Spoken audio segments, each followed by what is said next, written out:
Hi అండి, welcome to సౌజీస్ kitchen. Weight loss అవ్వాలనుకునే వాళ్ళకి, షుగర్ కంట్రోల్లో ఉండాలి అని అనుకునే వాళ్ళకి ఈ మిలెట్స్ ఇడ్లీ దోశ చాలా ఉపయోగపడతాయండి.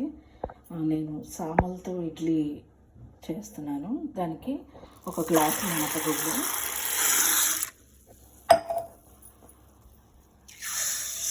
రెండు గ్లాసులు సామలు,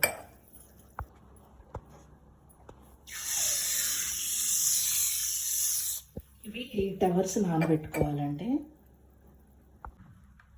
ఇవి శుభ్రంగా ఒకసారి కడిగేసేసుకొని నీళ్ళు పోసి పెట్టుకోవాలి.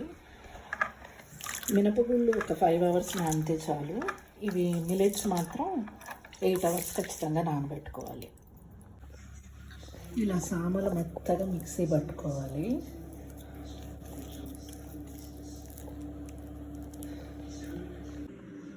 మనం నానబెట్టుకున్న మినపగుళ్ళు కూడా ఇలా మెత్తగా రుబ్బేసుకోవాలి.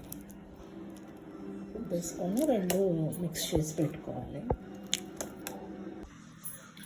ఓన్లీ దోశలు రుబ్బే అయితే కనుక దీంట్లో కొంచెం మెంతులు, అటుకులు కూడా వేసుకుంటే బాగుంటుంది. కొంతమంది ఇడ్లీ పిండిలో కూడా వేసుకుంటారు. మీకు నచ్చితే ఇడ్లీ పిండిలో అయినా వేసుకోవచ్చు. అలాగా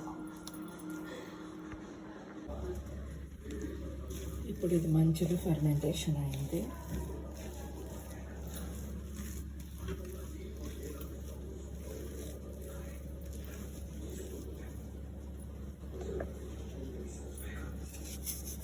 సాల్ట్ వేసుకొని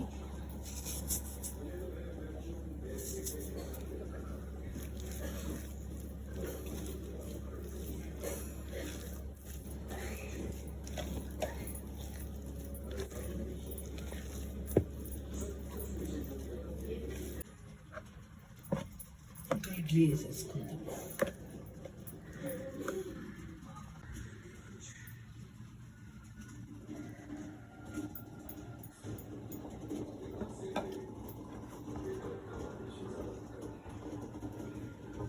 ఇడ్లీ ప్లేట్లకి కొంచెం నెయ్యి రాసుకొని వేసుకోండి. ఇడ్లీ బాగుంటాయి.